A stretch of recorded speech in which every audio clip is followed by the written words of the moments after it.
The wedding was supposed to be a celebration of love, but for Corvin Hale, it felt like a reminder of everything he had lost. Sitting alone at the farthest table beneath the warm afternoon lights, with his 8-year-old son asleep against his shoulder, he quietly counted the minutes until he could leave. Then an older woman wearing a simple pearl necklace and a midnight blue dress stopped beside his table, looked directly into his tired eyes, and said something that made his entire world change. She was a billionaire, one of the most powerful women in the city, and she had no reason to notice a struggling single father like him. Yet she had walked across an entire ballroom just to find him. Before we continue, if you believe kindness can give people a second chance and that sometimes the smallest act of compassion can change an entire life, please like this story, share it with someone who needs hope, leave a comment, and subscribe to Heart Kindness Tales.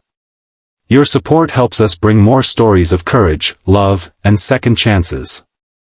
Corvin had arrived at the wedding wearing the only charcoal suit he owned. The jacket was slightly loose around his shoulders, and one cuff had been carefully repaired with thread after his son accidentally tore it while playing. He had almost refused the invitation, but his cousin had insisted that he come because the wedding was being held at one of the most beautiful estates outside the city. Corvin knew he would feel out of place among executives, lawyers, celebrities, and wealthy families, but he had promised himself that his son, Nico, would experience something beautiful for at least one afternoon. Nico had been fascinated by the enormous gardens, the fountains, and the strings of golden lights hanging between the trees. For a few hours, the boy forgot about the tiny apartment they shared, the bills stacked beside the refrigerator, and the fact that his father sometimes skipped dinner so there would be enough food for him. Corvin had learned to hide exhaustion. He had learned to smile when his bank account was nearly empty, to say that everything was fine when he had no idea how he would pay the electricity bill, and to turn difficult questions into jokes whenever Nico asked why his father worked so much. 3 years earlier, Corvin's wife had died suddenly after an illness that had moved through their family like a storm.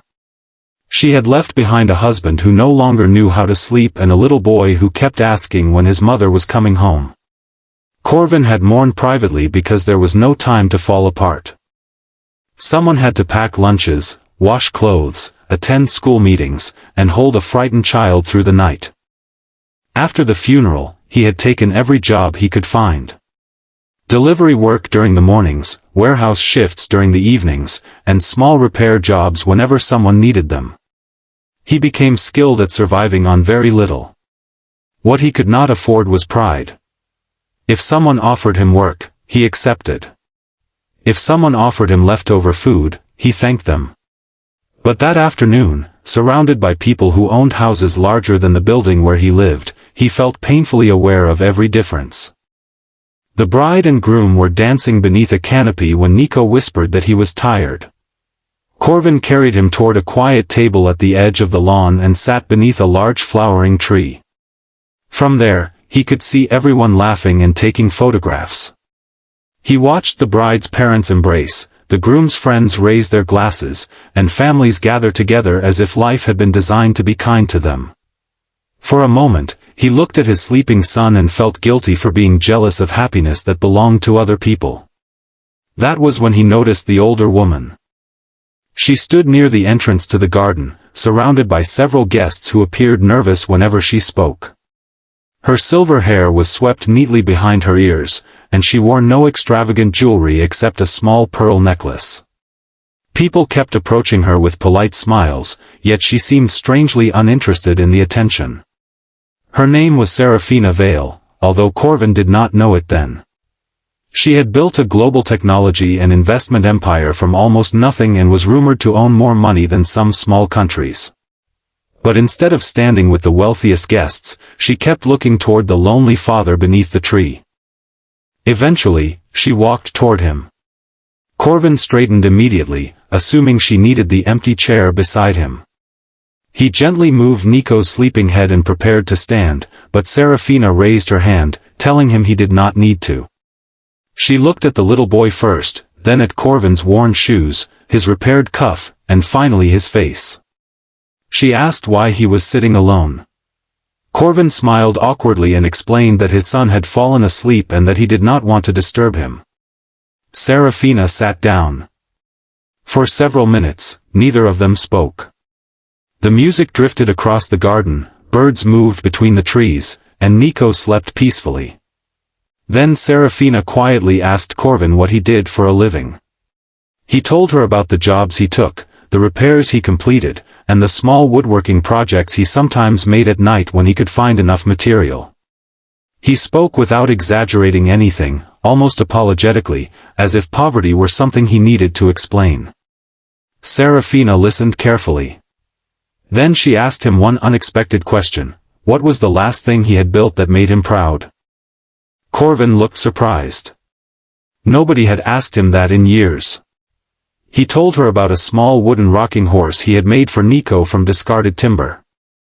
It was imperfect, but he had carved the horse's mane by hand and painted tiny stars along its side because Nico loved looking at the night sky. Corvin admitted that he had once dreamed of owning a small furniture workshop, but after his wife's death, dreams had become luxuries he could no longer afford. Seraphina's expression changed. She told him that dreams were not luxuries. Sometimes they were the only things that kept people alive when life became unbearable. Corvin did not know what to say. Then something unexpected happened. Nico woke up, looked at the unfamiliar woman beside his father, and shyly asked who she was. Seraphina smiled and introduced herself simply as someone who had become interested in his father's story. Nico, still half asleep, immediately asked whether she liked wooden toys. She said yes, and the boy proudly told her about the rocking horse. For the first time that day, Corvin laughed. The conversation might have ended there, but Seraphina asked Corvin to meet her the following morning at one of her foundations. He assumed she was being polite and almost forgot about it. Yet the next morning, he received a message containing an address and a name. He arrived at an enormous office building wearing his repaired suit again. Inside, Seraphina showed him a workshop her foundation had been preparing to open. It would provide training and employment for single parents who had practical skills but lacked money, connections, or formal education. The project had been delayed for months because they had not found someone who understood the dignity of working with their hands. She offered Corvin the position of workshop manager. Not charity. A salary. Health insurance. A schedule that would allow him to pick up Nico from school. Corvin stood silently, overwhelmed. He asked why she would trust him when she barely knew him. Seraphina answered by telling him something about herself that few people knew. Decades earlier, she had been a single mother too. She had once worked 12-hour shifts in a factory while raising a young daughter. During the hardest period of her life, an elderly stranger had noticed her struggling outside a grocery store and paid for her food without asking questions. That stranger had disappeared before Seraphina could even learn her name. But the kindness had stayed with her. Seraphina had eventually built her fortune, but she never forgot the lesson. Wealth, she believed, was not measured by how much someone could keep. It was measured by how many people could stand again because you had chosen to help. Corvin accepted the position. The first months were not magical. He still struggled with fear. He worried that he would fail. He woke before sunrise and sometimes stared at the ceiling wondering whether he deserved the opportunity. But slowly, his life began to change. Nico stopped seeing his father leave for work at strange hours. Corvin began coming home for dinner. He repaired the old rocking horse and placed it beside Nico's bed. The workshop grew. Other single parents joined. A mother who had once cleaned hotel rooms began designing furniture. A father who had been unemployed for years became an apprentice carpenter. People who had been told they were failures discovered that they were simply waiting for someone to see their potential. Years later, the workshop became one of Seraphina's most successful foundations. But Corvin never forgot the wedding. One afternoon, he returned to the estate with Nico, now a confident teenager. The garden looked almost exactly the same. The same trees stood beside the lawn, and the same fountain reflected the sunlight. Corvin found Seraphina sitting beneath the flowering tree where they had first met. He thanked her. She smiled and told him she had not saved him. She had simply opened a door. He had been brave enough to walk through it. Corvin looked at his son, then at the woman who had changed his life without asking for anything in return. He finally understood that sometimes miracles did not arrive with thunder, music, or glowing signs. Sometimes they walked quietly across a garden in an old-fashioned dress and sat beside someone who thought nobody noticed him. If this story touched your heart, please like, share, and subscribe to Heart Kindness Tales. Your engagement may help this story reach someone who is sitting alone today, wondering whether life will ever give them another chance. And before we end, please leave a special comment. Kindness opens doors. Someone reading your words may need that reminder more than you realize.